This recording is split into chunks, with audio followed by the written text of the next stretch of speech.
political, health, That's not watching. social, and economic. Yeah. Just like Oh, thank you. Everyone loves my hand. Alright, this is actually going to take too much time. Never mind. In the 1950s, before globalization really kicked up, there were 22 democracies in the world. Now, there are 76 democracies and 36 hybrid governments. That is through the force of globalization. The spread of the ideas of democracy through other countries has created that many more democracies. Globalization, like I was saying, with the click of a button, has spread ideas all across the world. More about the democracy itself. As everybody knows, tweets, little less than 110 character phrases, caused revolutions in the Middle East recently. Started revolutions in the Middle East recently. Or spread. Yes. Spread the ideas. Yes. The point is that social media has no. Was it? You can't talk. No rebuttal today. Yeah, no wrong with that. No.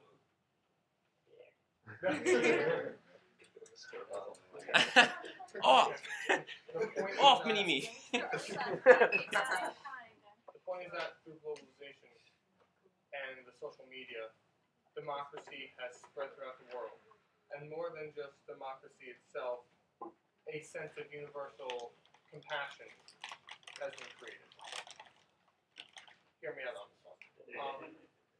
I'm not going to talk about Coney because that clearly is not good. I'm going to talk about the Dirty War, 1970s. The Dirty War was in South America. It was a time where children, scholars, and even elderly men were often stolen from their homes and off the streets and just killed because they were considered threats to the Chilean and Argentinian governments. Just an idea. They had no proof. People were just taken up and killed. And for a long time, nothing happened about it. Even after the Dirty War ended and the military regime fell, these mothers of the children and family members of all these people had no closure. And no one knew anything about it. Until an artist named Sting, if anyone knows him, actually went there, performed a concert, and then went worldwide and started performing a concert called They Dance Alone. He was broadcasting what happened in the Dirty War. This is just one example of how it's impossible to hide civil issues anymore. Now that there's technology and globalization and this incredible network of communication, it is impossible to hide these atrocities anymore. Yes, that too. It also goes along with the World Court and the sense of compassion. Well,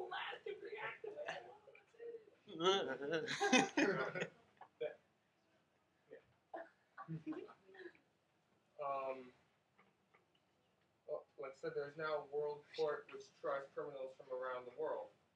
There's a list of the most wanted international criminals. That has happened through globalization and other countries working together. Because of globalization, we have essentially come together to help fight atrocities and civil issues in other countries. Alright, with social and technological, you look at your clothes, you look at that Mac that's recording me. That is a result of globalization. Really, there's no way that you can control globalization, whether you like it or not. If you want to be antisocial, that's fine.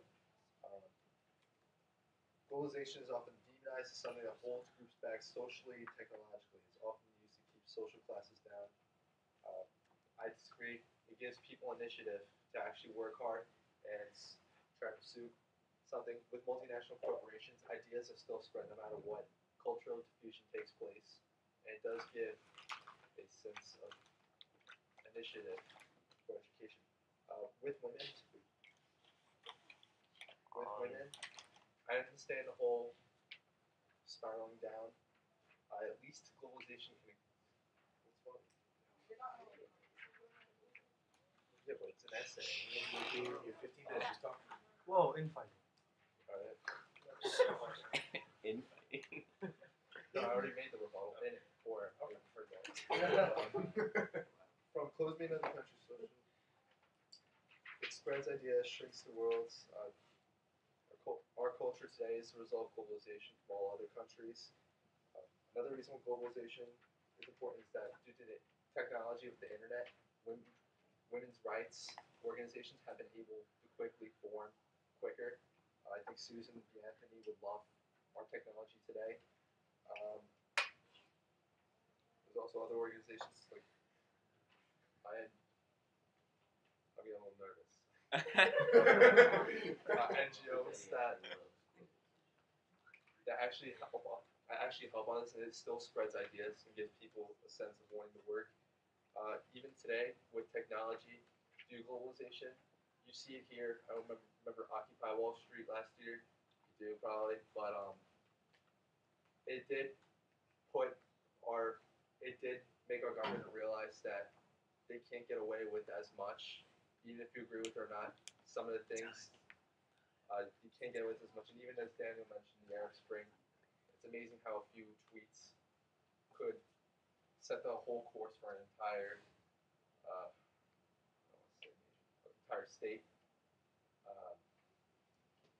And basically,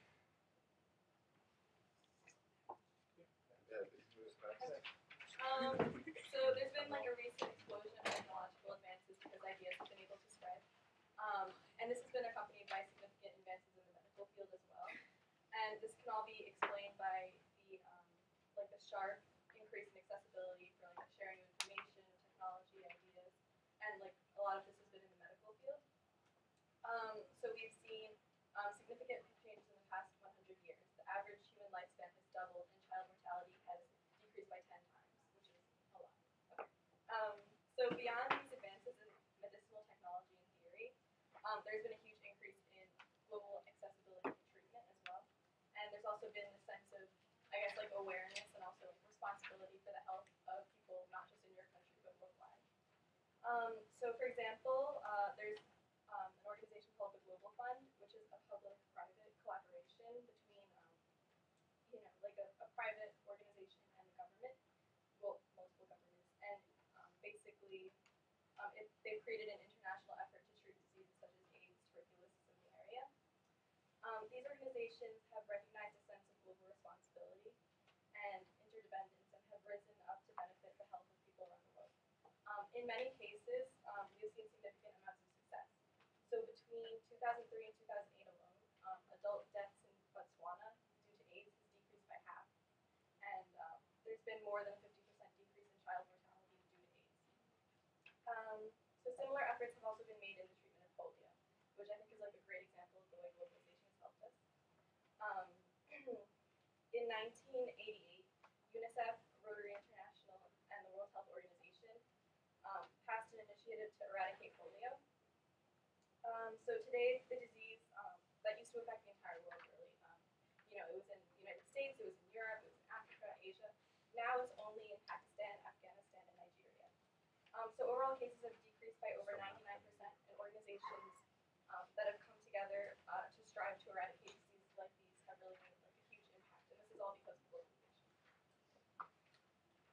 Now, while many view poorer countries in globalization as exploited, they will fail to realize that in many of these countries, the opportunity to host a business creates some economic opportunity to lift the poverty-stricken to levels of subsistence, to which they can actually, become part of the middle class and actually contribute something rather than just being poor and doing nothing. In our highly privileged and capitalistic mindset, we are kind of putting on rose-colored glasses. We're unable to appreciate relative gains for less fortunate countries and can't really comprehend that some countries, it's just a goal to become subsistent, The Asian tigers have become modern titans in industrial production since the latter half of the 20th century. Before, they were much like any post-imperialist countries, struggling to develop their own economies. Through globalization and the adaptation of some modern technology, they have developed advanced, high-income, and highly competitive economies. Now, to my next point, a very important factor in all of this is the exportation of jobs. This seems to be a big presidential question this year to be asked to the candidates. Now, some Americans didn't want to stand for this. They were pure-blooded, I want my jobs here. I don't want anyone else coming in here to take my jobs. Now, I feel that they were being completely greedy with that, and that is not what globalization is. Globalization is letting everyone contribute. The United States has demonstrated its ability to innovate and generates new jobs to support workers who come from other countries without hurting the ones here, especially with everyone having the opportunity to start a small business in this country. These foreign workers may also have virtually no opportunities where they come from. I know from personal experience at the Beach Bakery that many people come from countries that I haven't even heard of. You know, they come during the summer and I talk to them, and it's almost like they don't even have half the opportunities that they have here. Globalization is a very positive thing because it helps bring other countries up to the economic level of the United States, which is in relatively good health despite what everyone seems to say. There's also the fact that many jobs are being opened up in other countries because of the globalization of big businesses. When China in 1978 gave farmers the right to sell their crops rather than just give them to the state, they became the biggest growth of jobs for the next 5 years. Count in all the general support for the poor coming from the US and England to get China back up on its feet, and the people there already start living in the middle class luxury. Globally, in the past century, the average per capita income has tripled. The cost of electricity, transportation, and communications have each dropped dramatically. Our economy continues to grow as do the economies of other countries which have embraced globalization, like China and the Asian tigers mentioned before. Microfinance organizations like Kiva give literally life-changing opportunities to artisans around the globe. They receive international exposure and maintain their tradition and dignity in a way that also benefits their economies. The fair trade movement seeks to correct issues of human rights violations, environmental destruction, and child labor through supporting craftsmen and giving them fair wages for their products. Each of these small economic opportunities has been facilitated by globalization. Globalization has undoubtedly had certain negative consequences. It would be unreasonable for me not to acknowledge those facts. But the alternative to globalization now that we have so effectively utilized, like isolationism, would be dangerous in our country and abroad if even possible. Globalization gives us the opportunity to correct the vast majority of international issues, economically, politically, socially, and even health-wise, including those which are caused by globalization. My point is that no matter what we do with globalization, there's going to be more positive effects than there are negative effects. Because the way these things work out is that you make problems, they may be created. But because we have everyone on our side, we will be able to create a solution to those problems. Thank you very much. All right. Hey, Francesco, can you see your laptop for a second? You know why? Hey, it's just Your laptop? Sound